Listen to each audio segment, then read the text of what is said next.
Hello everyone, in this video lecture we are going to solve sample paper number 1 of class plus 2 physics for term 2nd. General instruction question paper में हमारे पास 12 question होंगे. All question are compulsory and there are 3 section A B and C. Section A में 3 question होंगे और प्रत्येक question 2 marks का होगा. सेक्शन बी में 3 मार्क्स के क्वेश्चन होंगे हमारे पास 8 और सेक्शन सी में एक केस स्टडी बेस्ड क्वेश्चन होगा 5 मार्क्स का. हमारे पास there is no overall choice. However internal choice जो होगी वो प्रोवाइडेड की जाएंगी in 1 question of 2 marks. 2 marks के क्वेश्चन में एक क्वेश्चन जो होगा उसमें इंटरनल चॉइस होगी और 2 क्वेश्चन जो होंगे 3 मार्क्स के उनमें इंटरनल चॉइस और you have to attempt only one of the choice in such questions. अगर आपको लॉग टेबल की आवश्यकता हो उसको आप यूज कर सकते हो. What calculator is not allowed. So section A first question. If the kinetic energy of particle is reduced to 1/4, then the percentage increase in the de Broglie wavelength of the particle. अगर हम kinetic energy जो है particle की उसको reduce कर देते हैं 1/4, तो जो परसेंटेज इंक्रीज होगी किसमें, डी ब्रॉगली वेवलेंथ में ऑफ द पार्टिकल, वो हमने फाइंड आउट करनी है. फर्स्ट का answer, we know that de Broglie wavelength is given by lambda is equal to h over p, or this is equal to h over root 2m k, where h जो होगा वो Planck constant, m mass of the particle and k is the kinetic energy of the particle. Question में given है अगर हम kinetic energy जो है particle की उसको चेंज कर देते हैं 1/4, मतलब वो हमारे पास आ जाएगी k dash. This is equal to 1/4 of k. जो न्यू वेवलेंथ आएगी lambda dash is equal to h over 2m k dash. This is equal to h over root 2m k की जगह भर देंगे हम k/4. This is equal to 4 का root निकालेंगे 2 आ जाएगा, 2 ऊपर चला जाएगा, 2h over root 2m k और h ओवर 2m के रूट किसके बराबर है, लैम्बडा के बराबर. This is equal to 2 lambda. So जो न्यू वेवलेंथ आएगी it is twice of the previous wavelength. If we increase the kinetic energy of the particle to 1/4, so percentage increase in the de Broglie wavelength is equal to जो new wavelength है lambda dash minus जो previous थी lambda over lambda multiply 100%. This is equal to lambda dash आगे 2 lambda minus lambda over lambda multiply 100%. Solve करेंगे हमारे पास आएगा 2 lambda minus lambda, lambda over lambda multiply 100%. So lambda के साथ लैम्बडा कैंसिल हो जाएगा, we get 100%. Question number 2. An AC signal is fed into 2 circuit X and Y and the corresponding output in the 2 cases have the waveform as shown in figure. Identify the circuit X and Y. Draw their level circuit diagram. जो AC signal है 2 cases में जो हमारे पास ये circuit diagram दी गई है. फर्स्ट केस ये है, सेकंड दिस वन. यहाँ पे जो x और y जो है, फर्स्ट में ये x और सेकंड में y जो है, इस फर्स्ट केस में इनपुट यहाँ पे AC, ये AC का पॉजिटिव हाफ, नेगेटिव हाफ, फिर पॉजिटिव फिर नेगेटिव, और यहाँ पे एक डिवाइस लगाई है जिसके द्वारा जो आउटपुट आ रही है वो कंटिन्यूस नहीं है. पॉजिटिव हाफ के लिए तो हमारे पास आउटपुट आ रही है बट नेगेटिव के लिए नहीं आ रही है, फिर पॉजिटिव के लिए आ रही है. तो इस तरह से जो ये एक्स डिवाइस होगी this is half wave rectifier. और दूसरे में आप देख सकते हो ये पॉजिटिव है ऑफ एसी का, नेगेटिव पॉजिटिव नेगेटिव, यहाँ पे कंटिन्यूस जो है आउटपुट मिल रही है। सो ये बन जाएगा हमारे पास फुल वेव रेक्टिफायर। सो इसके लिए हमारे जो लेवल सर्किट डायग्राम है वो भी ड्रॉ करनी है। सो लेट अस सी, हाफ वेव रेक्टिफायर के लिए हमारे पास ये डायग्राम आ जाएगी। यहाँ पे हमारे पास ये एसी इनपुट आ जाएगी साइड, फिर साथ में ये ट्रांसफार्मर आ गया, फिर ट्रांसफार्मर, फिर साथ में ये एक डायोड पीएन जंक्शन डायोड, फिर साथ में ये लोड रेजिस्टेंस लगा के रखी हुई है। इस तरह से हमें आउटपुट मिल जाएगी। तो ये सर्किट डायग्राम बन जाएगी हाफ वेव रेक्टिफायर के लिए।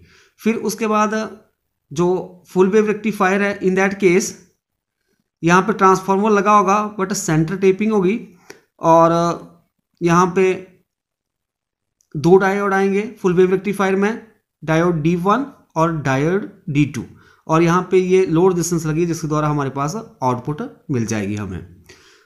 हाफ वेव रेक्टिफायर में हमारे पास जब हमारे पास ये एसी पॉजिटिव हाफ आएगा तो अपर फेस ये पॉजिटिव बन जाएगा, डायोड D1 फॉरवर्ड बायस हो जाएगा, यहाँ पे ये D, तो आउटपुट मिल जाएगी। बट जब यहाँ पे नेगेटिव हाफ आएगा और ये डायोड का पी साइड, तो ये रिवर्स बाइसिंग हो जाएगी, इन दैट केस आउटपुट नहीं मिलेगी। बट यहाँ पे जब ये पॉजिटिव हाफ होगा अपर सेकेंडरी कॉइल का, तो डायोड D1 कंडक्ट में आ जाएगा आउटपुट। जब नेगेटिव हाफ आएगा ऊपर और नीचे पॉजिटिव हो जाएगा, तो हमारे पास क्या है, ये डायोड जो है D2 कंडक्ट में आ जाएगा और आउटपुट हमें मिल जाएगी।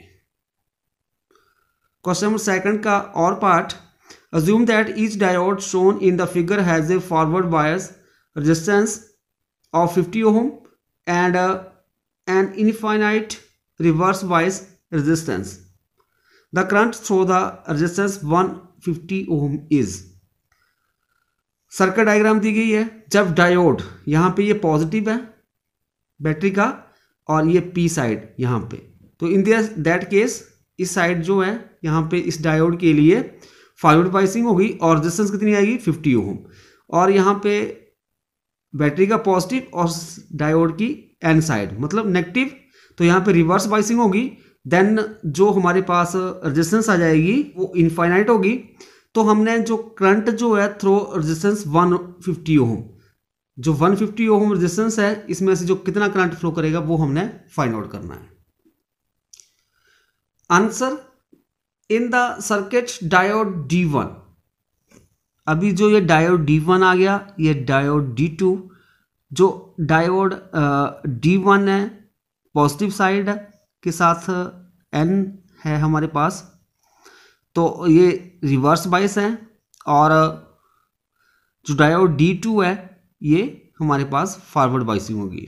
ठीक है, तो जो डायोड D1 है इन दैट केस रिवर्स बाइस है और यहाँ पे इसकी रेजिस्टेंस हो जाएगी इनफाइनाइट, और D2 डायोड जो फॉरवर्ड बाइसिंग है और जो रेजिस्टेंस आ रही है ऑफर कितनी हो रही है 50 ओम। तो जो इक्विवेलेंट रेजिस्टेंस होगी सर्किट की वो हमारे पास आ जाएगी। सर्किट इस तरह से बन जाएगा, ये 10 वोल्ट आ जाएगी जो ये हमारे पास सेल लगा हुआ है, और ये 50 ओम और साथ में ये 150।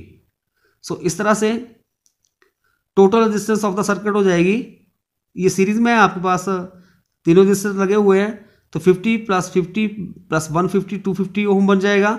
तो जो करंट हो जाएगा सर्किट में I = V/R, ओम्स लॉ का हम यूज कर देंगे। V कितना है 10 और रेजिस्टेंस कितनी आएगी 250, कटिंग करोगे तो आपके पास आ जाएगा 0.04 ampere. So current through the resistance 150 ओम से हमने करंट निकालना है, तो वो हमारे पास आ जाएगा this is equal to 0.04 ampere, क्योंकि जो करंट होता है in case of series combination of resistances वो सेम रहता है, मतलब प्रत्येक रजिस्टर में से सेम करंट फ्लो करेगा। सो हमारे पास आ जाएगा 0.04 ampere. Question number 3, define the magnifying power of a compound microscope when the final image is formed at infinity.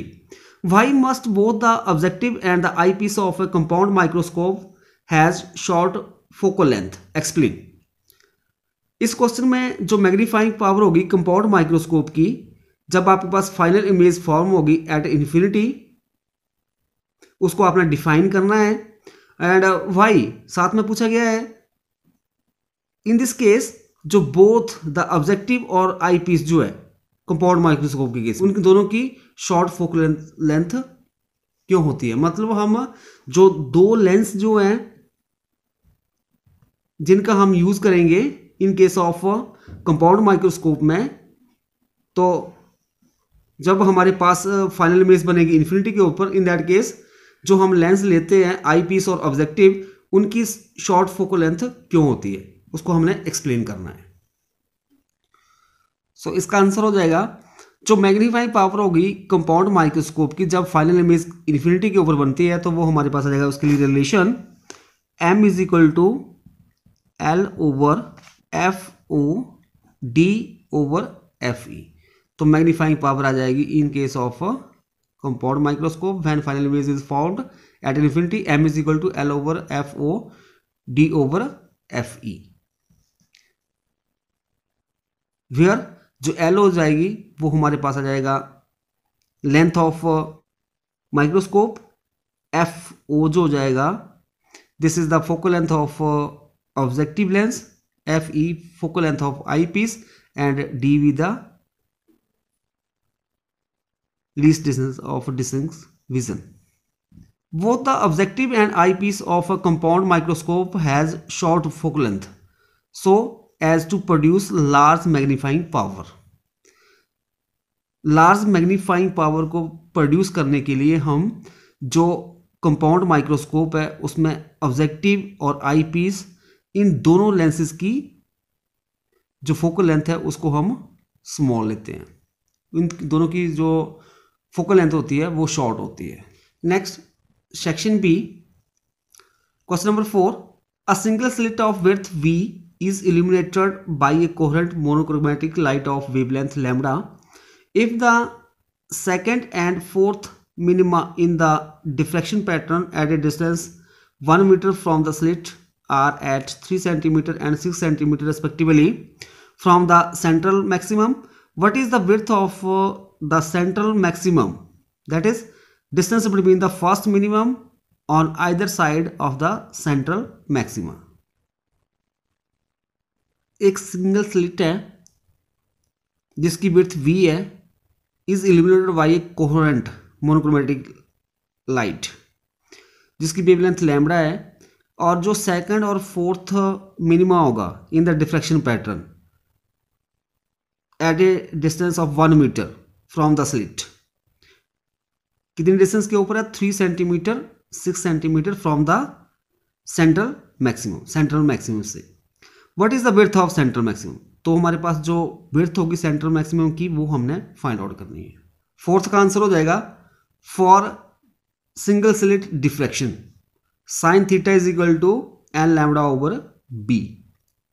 जो पोजीशन होगी nth मिनिमा की फ्रॉम सेंट्रल मैक्सिमा से, उसके लिए रिलेशन होता है N lambda D over B. Question में given है फॉर सेकंड मिनिमा के लिए मतलब when n is equal to 2, तो यहाँ पे हम n की जगह क्या भर देंगे 2, तो x2 equal to 2 lambda D over B, this is equal to कितना दिया हो हमारे पास वहाँ पे 3 सेंटीमीटर है, सेंटीमीटर के मीटर बनाओगे तो हमारे पास बन जाएगा 0.03, दिस इज क्वेश्चन नंबर 1। और जो फोर्थ मिनिमा के लिए हमारे पास n इज इक्वल टू 4 बन जाएगा, और यहाँ पे हम वैल्यू भर देंगे 4, तो ये हमारे पास बन जाएगा x4 is equal to 4 lambda D over B, this is equal to 6 centimetre है, तो उसके मीटर बनाएंगे 0.06 आ जाएगा। This is question number 2। अब हम क्वेश्चन सेकंड में से सेकंड -1 कर देंगे, तो हमारे पास आ जाएगा x4 minus x2, this is equal to 4 lambda D over B minus 2 lambda D over B, this is equal to 0.06 minus 0.03, इसमें से माइनस करोगे तो हमारे पास ये बन जाएगा 0.03, and this is equal to यहाँ पे एलसीएम b आ जाएगा, और 4 में से 2 तो 2 रह जाएंगे, ये बन जाएगा 2 लैम्बडा डी, और नेक्स्ट स्टेप में क्या हो जाएगा 2 इसको हम इस साइड ले जाएंगे तो ये हमारे पास डिवाइड बाई 2 हो जाएगा। क्लियर। और then the width of central maximum, this is equal to 2 lambda D over B, this is equal to 2 multiply 0.03 by 2, this is equal to 0.03 metre, और इसको सेंटीमीटर में चेंज करेंगे तो हमारे पास आ जाएगा मल्टीप्लाई 100 कर देंगे, so this is equal to 3 centimetre आ जाएगा। Next question number 5, a plane electromagnetic wave travel in free space along x direction if the value of v vector, that is magnetic field vector, in Tesla at a particular point in space and time is 1.2 into 10 raised to power minus 8k, find the value of E, that is electric field at that point।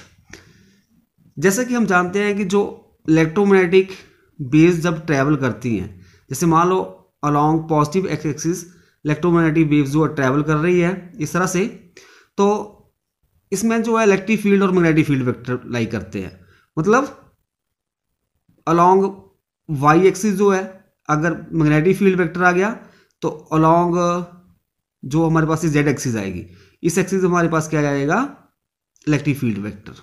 और ये तीनों magnetic field vector, electric field vector और इस तरफ propagation of waves है, these three are mutually perpendicular with each other.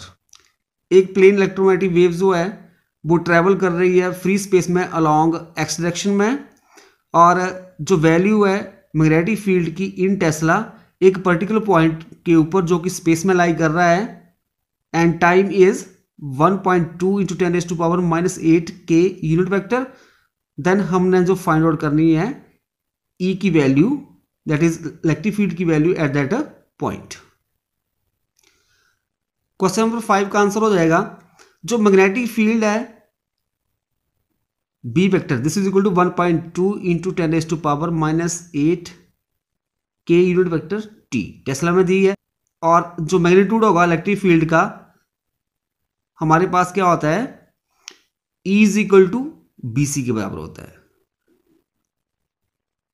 ये relation होता है हमारे पास, क्योंकि जो हमारे पास E over B this is equal to C, थोड़ा इसको रिलीज कर देंगे तो E is equal to B C आ जाएगा।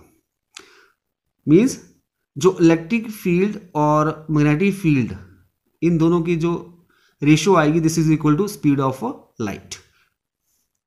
सो here E is equal to B C, तो B भर देंगे 1.2 into 10 raise to power minus 8 tesla, और C की वैल्यू स्पीड ऑफ लाइट की 3 into 10 raise to power 8 metre पर सेकंड। जब हम इसको सॉल्व करेंगे तो हमारे पास आ जाएगा 3.6 वोल्ट पर मीटर। क्योंकि जो मैग्नेटिक फील्ड है वो अलोंग जेड डायरेक्शन में होगी एंड इलेक्ट्रोमैग्नेटिक वेव्स जो है अलोंग एक्स डायरेक्शन में प्रोपोगेट कर रही है, तो जो इलेक्ट्रिक फील्ड वेक्टर आएगी वो हमारे पास it is a direction perpendicular to the x and z using vector algebra E cross B, this is should be along x direction. So here since plus j multiply k this is equal to I होगा, और जो electric field की direction होगी along y direction में होगी। So E is equal to 3.6 J volt पर metre. Question number 6, a nucleus at rest splits into 2 nuclear parts having radii in the ratio 1:2, find the ratio of their velocity. एक nucleus है, heavy nucleus, और वो split हो जाता है 2 parts में। Means इसका एक पार्ट ये, अगर मान लो दूसरा पार्ट ये, और जो इनके रेडियस है उन दोनों की रेशियो कितनी गिवन है, 1:2। हमने जो वेलोसिटी होगी इन दोनों की उसकी रेशियो फाइंड आउट करनी है। क्वेश्चन नंबर 6 का आंसर हो जाएगा, हम मान लेंगे कि जो A1 और A2 जो है वो मास नंबर है 2 न्यूक्लियाई पार्ट का। मान लो आपके पास ये फर्स्ट पार्ट हो गया, ये दूसरा पार्ट हो गया, इसका जो मास नंबर है फर्स्ट का A1 आ गया, दूसरे का A2, और जो रेडियस होता है वो हमारे पास आता है R is equal to R0 A की 1/3। सो यहाँ पे फर्स्ट पार्ट के लिए रेडियस R1 आ जाएगा, R0 A1 rays to power 1/3, दूसरे का जाएगा R2 is equal to R0 A2 की 1/3। अभी डिवाइड करके, this is equation number 1 and this is 2, divide कर देंगे हम इक्वेशन 1 को 2 के साथ, तो हमारे पास आ जाएगा R1 over R2, this is equal to R0 A1 की 1/3 डिवाइड बाई हो जाएगा, तो यहाँ पे ये R0 के साथ R0 कट हो जाएगा, हमारे पास बन जाएगा A1/A2 raise to power 1/3। So here ये जो हमारे पास रेज़ टू पावर 1/3 है, इस साइड जाके हमारे पास यहाँ पे क्या बन जाएगी, ये रेज़ टू पावर 3। तो A1/A2 is equal to R1/R2 का होल क्यूब।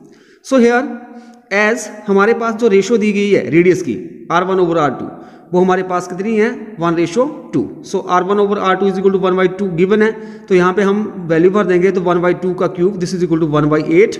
सो रेशो आ जाएगी देयर मासेस की, that is M1/M2 is equal to 1/8 आ जाएगा। इसके बाद हम law of conservation of linear momentum लगा देंगे। तो जो मोमेंटम होगा उसका magnitude P1 this is equal to magnitude of momentum of P2।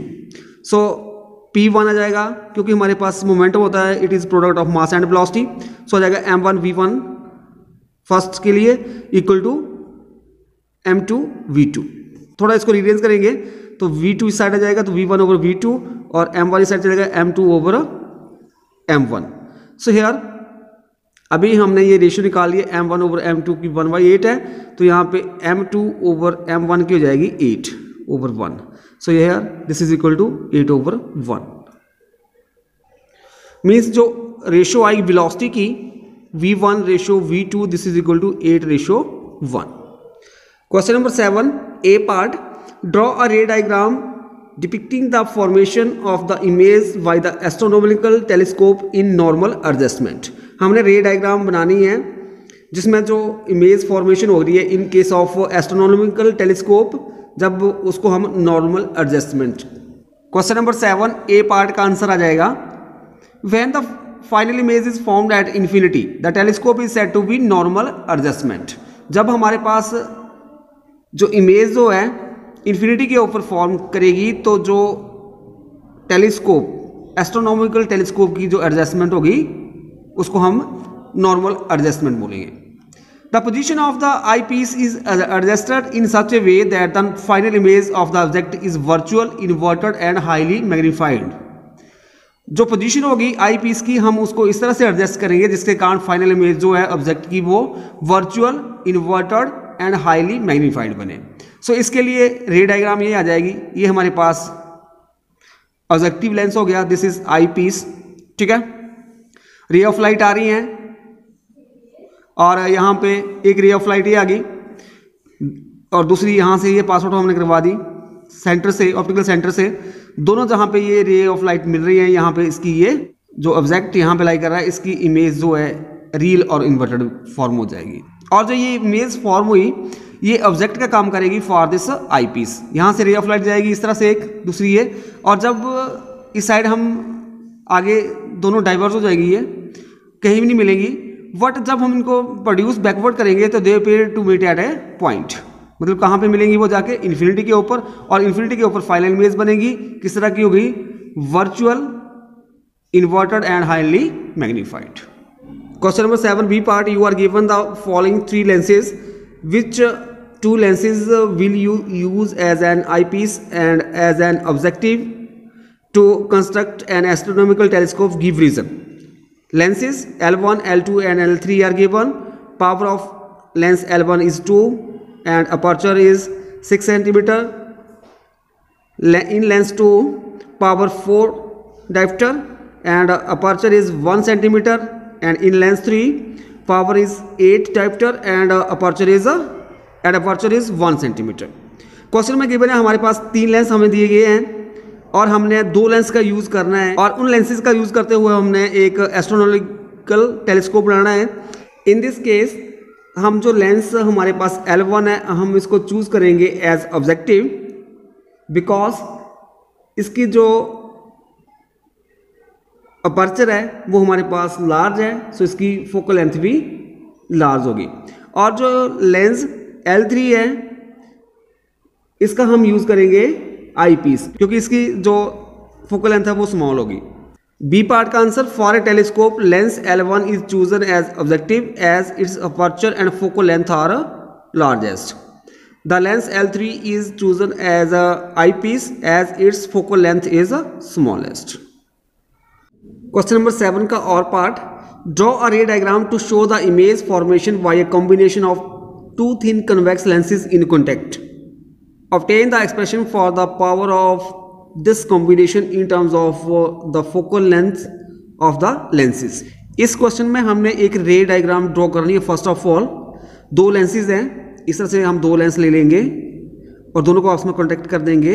तो इनकी जो पावर होगी दोनों की, मान लो पहले की पावर P1 है, दूसरे की P2 आ जाएगी, और इनकी जो पावर ऑफ कॉम्बिनेशन मतलब इन दोनों को कंबाइन कर दिया तो उसके कारण जो पावर बनी टोटल वो हमारे पास आ जाएगी P = P1 + P2.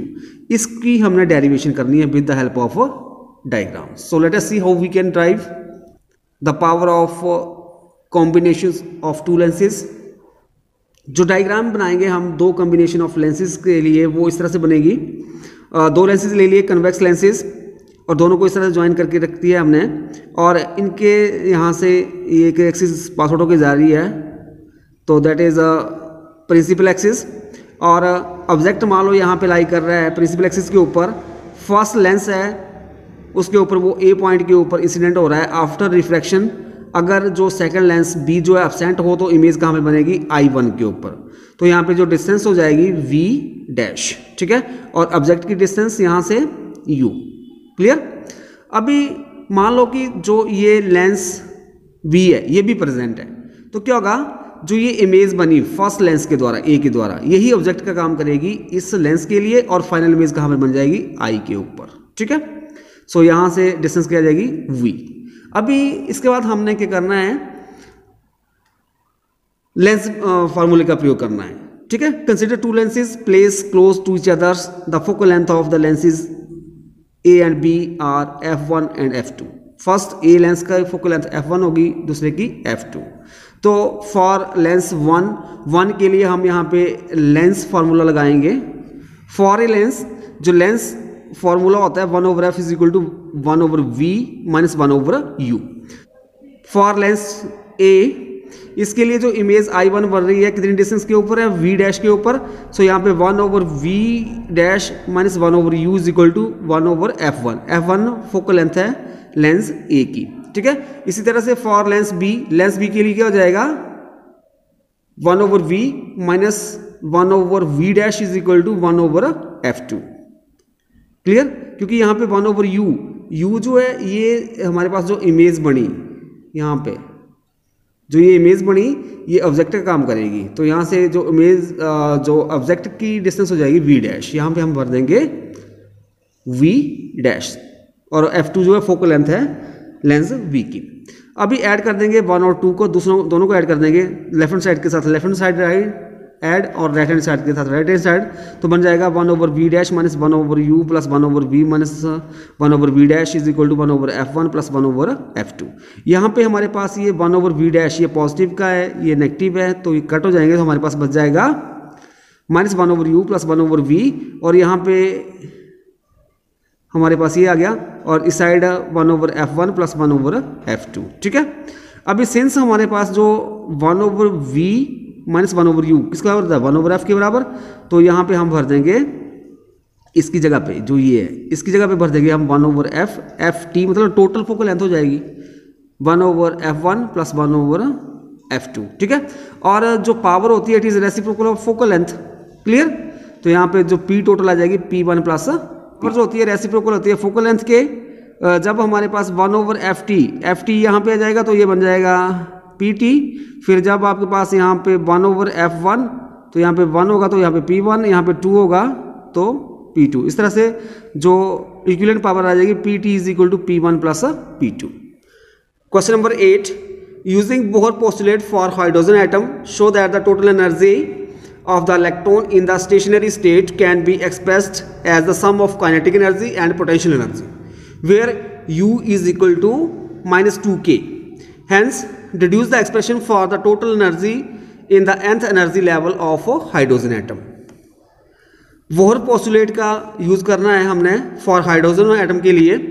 उसके द्वारा हमने शो करना है कि जो टोटल एनर्जी होगी इलेक्ट्रॉन की इन द स्टेशनरी स्टेट वो किसके बराबर होगी, it is the sum of kinetic energy and potential energy, where हमारे पास गिवन है u is equal to -2k, और हमने एक्सप्रेशन ड्राइव करना है for the total energy in the nth level of hydrogen atom.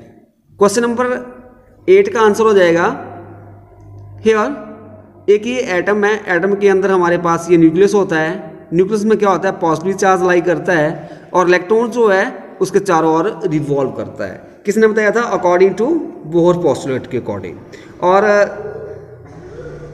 और जो ये ऑर्बिट होगा,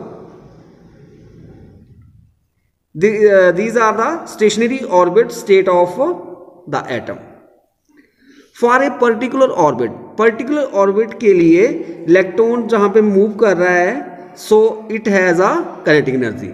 जब कोई इलेक्ट्रॉन सर्कुलर पाथ में मूव करेगा तो उसकी kinetic एनर्जी होगी। also there is potential energy due to the charge on electron and heavy positively charged nucleus। so total energy आ जाएगी हमारे पास, this is equal to, it is a sum of kinetic energy and potential energy. अभी हम ले लेते हैं एक, मैंने ये न्यूक्लियस ले लिया जिसके ऊपर चार्ज है +Ze, ठीक है, और इसके चारों ओर जो है वो इलेक्ट्रॉन जिसके ऊपर चार्ज क्या है E, रिवॉल्व कर रहा है विद वेलोसिटी v, और जो ये सर्कुलर ऑर्बिट है इसका रेडियस मैंने r ले लिया। सो हमारे पास ये न्यूक्लियस और इलेक्ट्रॉन्स, इन दोनों के बीच जो कूलम फोर्स होगी, मतलब वो इलेक्ट्रोस्टैटिक फोर्स ऑफ अट्रैक्शन होगी, वो हमारे पास किसके बराबर आ जाएगी, that is given by F is equal to product of charges, तो यहाँ पे Z E multiply E square over 4 pi epsilon naught, और डिस्टेंस जो है वो r है इन दोनों के बीच, तो r का स्क्वायर, ठीक है, ये आ जाएगा। और जो एक्सेलरेशन होगा इलेक्ट्रॉन का वो किसके बराबर आ जाएगा, A is equal to v square upon r, ठीक है। अभी उसके बाद नेक्स्ट हम लगा देंगे from Newton cycle law of motion, F is equal to किसका होता है ma के बराबर, ठीक है, तो a किसका बराबर है v स्क्वायर अपॉन r।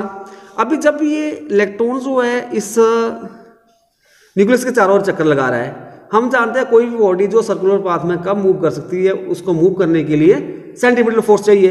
तो जो इलेक्ट्रोस्टैटिक फोर्स होगी किसके बीच में, न्यूक्लियस और इलेक्ट्रॉन के बीच में, ठीक है, वही नेसेसरी सेंट्रीपिटल फोर्स प्रोवाइड करेगी इलेक्ट्रॉन्स को to revolve around the nucleus. So here हमारे पास ये जो आ गई इलेक्ट्रोस्टैटिक फोर्स, कहने का मतलब क्या है कि जो इलेक्ट्रोस्टैटिक फोर्स हो जाएगी इसका हो जाएगी सेंट्रीपिटल फोर्स के बराबर। तो इलेक्ट्रोस्टैटिक फोर्स क्या है, ये Z square upon 4 pi epsilon naught r का square, this is equal to, और जो सेंट्रीपिटल फोर्स होती है वो mv स्क्वायर अपॉन r होता है, तो यहाँ पे लिख दिया मैंने mv स्क्वायर अपॉन r। अभी इसको रीअरेंज करें तो हमारे पास r की वैल्यू हो जाएगी r is equal to Z square upon 4 pi epsilon naught mv square आ जाएगा। According to Bohr's rules mvr is equal to n h over 2 pi, ठीक है, वेयर n जो होगा पॉजिटिव इंटीजर होगा। अभी सब्स्टिट्यूट कर दो value of r from equation 1 we get, जो इक्वेशन 1 से हम यहाँ पे r की वैल्यू भर देंगे तो हमारे पास क्या बन जाएगा, एम वी आर की जगह आएगा Z square upon 4 pi epsilon naught mv square, this is equal to NH over 2 pi. थोड़ा इसको रीअरेंज करते हैं तो v की वैल्यू निकल जाएगी, तो v is equal to Z square upon 2 epsilon naught HN, this is question number 3। अभी काइनेटिक एनर्जी निकालेंगे, kinetic energy is equal to half mv square. अभी v की वैल्यू हम यहाँ से ये भरेंगे यहाँ पे, ठीक है, तो हमारे पास रिजल्ट क्या आ जाएगा, Z स्क्वायर e की 4 m over 8 epsilon naught square h square n square, this is question number 4। अभी potential energy u is equal to minus Z square upon 4 pi epsilon naught r आ जाएगा, this is question number 5। अभी ये करेंगे use equation 3 in equation 1, जो ये equation 3 है v की वैल्यू हम यहाँ पे भरेंगे, ठीक है, यहाँ पे इस पे यहाँ पे v स्क्वायर कर देंगे यहाँ पे। जब आप इसको सॉल्व करोगे, बाद में आप देख लियो, जब आप इसको सॉल्व करोगे तो हमारे पास आ जाएगा r इज इक्वल टू, तो हमारे पास रिजल्ट आ जाएगा r is equal to epsilon naught h square n square over pi m ZE square आ जाएगा, ठीक है। फिर यूज करेंगे हम r की वैल्यू इन इक्वेशन नंबर 5, यहाँ पे भरेंगे, ठीक है, तो यहाँ से u की वैल्यू आ जाएगी, और u की वैल्यू आ जाएगी माइनस Z स्क्वायर e की 4 m over 4 epsilon naught square h square n square आ जाएगा, दिस इज क्वेश्चन नंबर 6। अभी हम फ्रॉम इक्वेशन 4 एंड 6, जो ये इक्वेशन 4 है यहाँ पे, जो ये इक्वेशन 4 है और जो ये 6 है, we get u is equal to -2k, ठीक है, इसका यूज करेंगे, मतलब हम टोटल एनर्जी हमने निकालनी है, तो kinetic energy plus potential energy, जब आप इसको ऐड करोगे तो हमारे पास आ जाएगा माइनस जेड स्क्वायर ई की 4m over 8 epsilon naught h square n square आ जाएगा। For hydrogen atom z is equal to 1 होता है, z की जगह 1 भर दो, तो En is equal to minus me4 over 8n square epsilon naught square h square, ये आ जाएगी हमारे पास total energy of nth energy level of hydrogen atom. Next question number 9, इसका ए पार्ट है, use Huygens geometrical constructions to show how a plane wave front at t is equal to 0 propagates and produces a wave front at a later time। Huygens geometrical construction का use करते हुए हमने find out करना है, मतलब एक जो wave front है कैसे वो प्रोपोगेट करेगा eight t is equal to 0 के ऊपर, टाइम के ऊपर कहाँ पे होगा वो, और उसके बाद कैसे वो प्रोपोगेट कराएगा at a time when time is t। So let us C,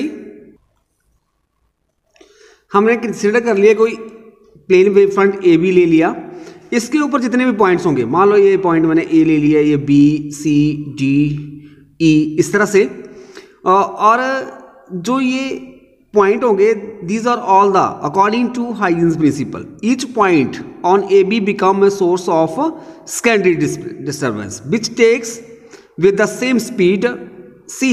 To find the new wavefront after time t, we draw a sphere of radii ct from each point on AB।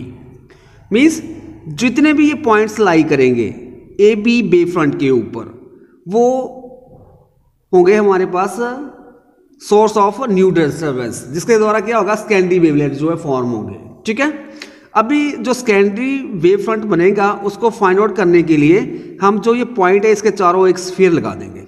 जब wave propagate करती है तो in that case only forward development takes place, मतलब यहाँ से आगे की तरफ मूव करेगी तो उसकी वो कुछ वेलोसिटी होगी, मान लेते वो मैंने वेलोसिटी ले ली v, वेलोसिटी के साथ वो मूव कर रही है, और टाइम कितना ले रही है, मान लो यहाँ से यहाँ तक पहुँचने के लिए t ले लिया, तो यहाँ से यहाँ तक जो डिस्टेंस क्या बन जाएगी vt, क्योंकि जो हमारे पास speed this is equal to distance upon time होता है। ठीक है, speed is equal to distance upon time, तो distance is equal to speed into time, तो यहाँ से यहाँ तक डिस्टेंस क्या जाएगी vt। ठीक है, अभी अकॉर्डिंग टू हाइगन्स उन्होंने बताया था कि ओनली फॉरवर्ड एनवल्व वेव, जो जैसे यहाँ पे आप मान लो ये जैसे ये वाटर है ना, आपने यहाँ पे स्टोन फेंक दिया तो इस तरह से वेव प्रोपोगेट करेंगी ना, मतलब इस तरह से वेव जो फॉरवर्ड मूवमेंट होती है उसकी बैकवर्ड मूवमेंट नहीं होती है। तो देखो हमारे पास यहाँ पे जैसे ये पॉइंट यहाँ पे आ गया, फिर यहाँ पे आ गया इसके ऊपर, यहाँ पे ये सारा, तो ये इसके द्वारा जो है एक न्यू वेव फ्रंट फॉर्म हो जाएगा, दैट इज CD बन जाएगा। इस तरह से आप उसको रिप्रेजेंट कर सकते हो। क्वेश्चन नंबर 9 का बी पार्ट है, how does the angular separation between fringes in single slit diffraction experiment change when the distance of separation between the slit and screen is doubled. Means जो angular separation होगी between किसके बीच में, fringes इन single slit diffraction experiment में, किस तरह से change करेगी जब हम जो डिस्टेंस होगी सेपरेशन की between the slit and screen के बीच की जो डिस्टेंस होगी उसको हम डबल कर देते हैं। सो इसका आंसर आ जाएगा in single slit diffraction separation between fringes theta directly proportional to NH over A, where A जो होगी this is the slit width और lambda wavelength. So there is no effect on angular separation to theta why the changing of the distance of separation d between the slit and the screen. Next question number 10, the threshold frequency for a certain photosensitive metal is nu naught. When it is illuminated by the light of frequency nu is equal to 2 nu naught, the maximum velocity of the photoelectron is v naught. What will be the maximum velocity of the photoelectrons when the same metal is illuminated by light of frequency nu is equal to 5 nu naught। देखो हमारे पास एक metal है, photo sensitive है वो, और उसकी जो threshold frequency है वो न्यू नॉट है, और उस मेटल को हम इल्यूमिनेट करते हैं बाई अ लाइट जिसकी फ्रीक्वेंसी कितनी है nu is equal to 2 nu naught, मतलब twice of frequency of threshold frequency. तो जो हमारे पास मैक्सिमम वेलोसिटी होगी फोटो इलेक्ट्रॉन्स, उसमें से क्या होगा, फोटो इलेक्ट्रॉन इमिट करेंगे। जैसे मान लो आपके पास मेटल है, इसके ऊपर लाइट पड़ेगी तो इसके कारण क्या होगा, जो इलेक्ट्रॉन्स होंगे फोटो इलेक्ट्रॉन इसमें से इमिट होंगे, ठीक है। और कितनी जो वेलोसिटी के साथ इमिट हो रहे हैं, वी नॉट के साथ, ठीक है, ये दिया हुआ है। What will be the maximum velocity of the photoelectrons when the same metal is illuminated by the light of frequency nu is equal to 5 nu naught। जो ये लाइट पड़ रही है, ठीक है, इसकी फ्रीक्वेंसी अगर हम कितनी कर देते हैं, 5 न्यू नॉट, मतलब 5 time of frequency of threshold frequency. तो जो हमारे पास वेलोसिटी होगी वो क्या होगी, मैक्सिमम वेलोसिटी जो है हमने निकाल ली है। तो जो फोटो इलेक्ट्रॉन्स यहाँ से निकलेंगे उनकी वेलोसिटी क्या होगी। क्वेश्चन 10 का आंसर हो जाएगा, जो न्यू नॉट है वो थ्रेशोल्ड फ्रीक्वेंसी है, वर्क फंक्शन होता है phi naught is equal to H nu naught. According to Einstein's photo electric equation क्या हो जाएगा, हाफ एम वी मैक्सिमम का square is equal to H nu minus phi naught, ठीक है। अभी एज पर क्वेश्चन के द्वारा क्या है, जो half M V naught square is equal to H 2 nu naught minus H nu naught, this is equal to H nu naught हो जाएगा, दिस इक्वेशन नंबर 1, ठीक है। और जब हम उसकी फ्रीक्वेंसी को कितना कर देंगे 5 न्यू नॉट, तो हमारे पास क्या बन जाएगा, half M dash square equal to H 5 nu naught minus H nu naught, this is equal to 4h nu naught बन जाएगा, दिस इज इक्वेशन नंबर 2। अभी डिवाइड कर देंगे 2 को 1 के साथ, V dash square over V naught square is equal to 4/1 और V dash square is equal to 4 V naught का स्क्वायर और V dash is equal to 2 V naught. जो वेलोसिटी होगी वो हमारे पास आ जाएगी twice of the previous velocity. जब हमारे पास फ्रीक्वेंसी जो है 5 न्यू नॉट होगी तो वेलोसिटी होगी, जो इलेक्ट्रॉन्स वहां से बाहर निकलेंगे, फोटो इलेक्ट्रॉन्स इजेक्ट करेंगे मेटल सरफेस को, तो वो कितनी वेलोसिटी के साथ, 2 वी नॉट के साथ। क्वेश्चन नंबर 10 का और part, explain giving reason for the following. एक पार्ट है, photo electric current in a photo cell increase with the increase in intensity of incident radiation. जो फोटो करंट होगा फोटो सेल में वो इंक्रीज करेगा with increase in intensity of incident radiation. अगर हम intensity जो है इंसिडेंट रेडिएशन की उसको इंक्रीज कर देते हैं तो फोटो करंट जो है फोटो सेल में वो इंक्रीज करता है। इसके लिए हमने रीजन बताना है। 10th के और पार्ट का जो फर्स्ट ए पार्ट है, the number of photo electrons emitted that is the photo electric current depend upon the its intensity. The photo current is directly proportional to the number of photo electrons emitted per second. This implies that all the number of photoelectrons emitted per second is directly proportional to the intensity of incident radiation. मतलब जितने भी photo electrons emit होंगे वो directly proportional होंगे intensity of incident radiation.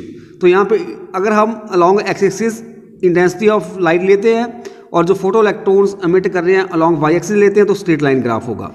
Question number 10 का B part, the stopping potential V naught varies linearly with the frequency nu of the incident radiation for a given photosensitive surface, with the slope remaining the same for different surfaces. जो stopping potential होगा frequency जो होगी incident radiation की for a given photosensitive surface के लिए, वो किस तरह से वेरी करता है, लीनियरली, मतलब straight line with the slope, जिसकी स्लोप जो है सेम रहेगी फॉर डिफरेंट सरफेसेस। इसको आपने एक्सप्लेन करना है बाय गिविंग द रीजन। इसके लिए रीजन हो जाएगा, the energy of the emitted electron depend upon the frequency of incident radiation. जो एनर्जी होगी इमिटेड इलेक्ट्रॉन की वो डिपेंड करेगी फ्रीक्वेंसी ऑफ इंसिडेंट रेडिएशन के ऊपर। So the stopping potential is more negative for the higher frequency of incident radiation. जब incident radiation की higher frequency होगी तो स्टॉपिंग पोटेंशियल मोर नेगेटिव होगा। Stopping potential are in the order of V03 greater than V02 greater than V01 if the frequency are in the order of nu3 greater than nu2 greater than nu1. This implies that greater the frequency of incident light, greater is the maximum kinetic energy of the photoelectrons. और graphically इस तरह से आप इसको represent कर सकते हो। Along x axis मैंने ले लिया फ्रीक्वेंसी ऑफ इंसिडेंट रेडिएशन और along Y axis stopping potential. So metal A के लिए जब आपके पास nu greater than nu naught होगी तो इस तरह से आ जाएगा, और मेटल बी के लिए जब ये न्यू जो है it is greater than nu naught dash के। Slope of V naught versus nu graph gives H over E. This is same for different surfaces. Next question number 11, define the term critical angle for a pair of media. Pair of media के लिए critical angle जो है उसको आपने define करना है। A point source of monochromatic light S is kept at the centre of the bottom of a cylinder of radius 15.0 centimeter. The cylinder contains water. Refractive index 4/3 to a height of 7.0 centimeter. Draw the ray diagram and calculate the area of water surface through which the light emerges in air. Question number 11 का solution देखो, जो critical angle होता है, जैसे मान लो आपके पास ये denser medium है, ठीक है, अभी यहाँ पे ऑब्जेक्ट पड़ा हुआ है, एक रे ऑफ लाइट यहाँ से जाएगी, डेंसर मीडियम है, ये रेयर मीडियम है, जाएगी तो ये नॉर्मल हो गया, it bends away from the normal, ठीक है। फिर एक ऐसा होगा एंगल ऑफ इंसिडेंस, अभी एंगल ऑफ इंसिडेंस इंक्रीज हो गया, और जब ये रे ऑफ लाइट जो है वो सीधी बाहर नहीं जाएगी, इस सरफेस के ऊपर तैरेगी, ठीक है, इस तरफ, तो जो ये एंगल ऑफ इंसिडेंस हो गया इसको हम बोलेंगे सी के साथ। जब हमारे पास जो एंगल ऑफ रिफ्रैक्शन कितना होगा 90 डिग्री, ठीक है। सो यहाँ पे देख सकते हो आप, the angle of incidence in denser medium for which the angle of refraction in rare medium is 90 degree is called a critical angle. It is represented by IC for the pair of media. Second part में एक source दिया था, वो under water है, और यहाँ से यहाँ तक वो हमारे पास जो हाइट जो है इस वाटर लेवल की वो H is equal to 7 centimetre है, ठीक है। तो यहाँ पे जो the light ray merges through a circle of radius R, area of water surface pi H square over mu square minus 1, तो पाई 22/7 हो जाएगा मल्टीप्लाई 7 का स्क्वायर, और जो रिफ्रैक्टिव इंडेक्स है दिया हुआ हमारे पास 1.33 स्क्वायर माइनस 1। जब हम इसको सॉल्व करेंगे सारे को तो हमारे पास आ जाएगा this is equal to 200.28 centimetre square. Next है सेक्शन सी, केस स्टडी। जो सेक्शन सी है इसमें क्वेश्चन नंबर 12 आएगा और केस स्टडी का होगा, ठीक है। लाइट इमिटिंग डायोड के बारे में, ये light emitting diode is a photoelectric device which convert electrical energy into light energy. It is a heavily doped p-n junction diode which under forward biased emits spontaneous radiation. The general shape of the IV characteristics of an LED is similar to that of a normal p-n junction diode as shown. The barrier potential are much higher and slightly different for each color. जो light emitting diode होता है वो एक photo electric device है जो कि electrical energy को convert करती है लाइट एनर्जी में, और ये एक हेवनली डॉप पीएन जंक्शन डायोड होगा जिसमें it is under forward biasing होगी, इसमें ये इमिट करेगा स्पॉन्टेनियस रेडिएशन, और जो जनरल शेप होगी IV कैरेक्टरिस्टिक्स की इन केस ऑफ LED वो सिमिलर होगी इसके जो नॉर्मल पीएन जंक्शन डायोड होता है उसके लिए, और जो बैरियर पोटेंशियल होगा वो मच हायर होगा and slightly different for each colour, और प्रत्येक कलर के लिए डिफरेंट होगा। ये हमारे पास डायग्राम दी गई है, ठीक है। फॉरवर्ड करंट आ गया मिली एम्पियर में अलॉन्ग वाई एक्सिस, और अलॉन्ग एक्स एक्सिस वोल्टेज ली गई है, ठीक है। जो इंफ्रारेड के लिए हमारे पास ये इस तरह से आ गया, फिर ये रेड के लिए, फिर अंबर के लिए, येलो ग्रीन ब्लू वाइट के लिए इस तरह से ग्राफ दिया किसके बीच में, करंट और वोल्टेज के बीच में। सो इसके बेस जो है फर्स्ट क्वेश्चन जो पूछा गया है, the IV characteristics of shown LED lies in, A option है visible region only, B option infrared and visible region, C option ultraviolet region only, D option microwave region. So here in this question B option is the correct option. The IV characteristics of shown LED lies in infrared and visible region. Second part, the systematic symbol of light emitting diode LED is, जो symbol होगा light emitting diode के लिए हमारे पास इस तरह से ABCD 4 option दी गई है, इसमें से कौन सी ऑप्शन करेक्ट है, तो हमारे पास यहाँ पे एक पी एन जंक्शन डायोड होता है, पी साइड हो गया, एन इस तरफ, ये एनोड और कैथोड, और इस तरह से एरो ये बाहर की तरफ, तो हमारे पास ये बी ऑप्शन करेक्ट होगी।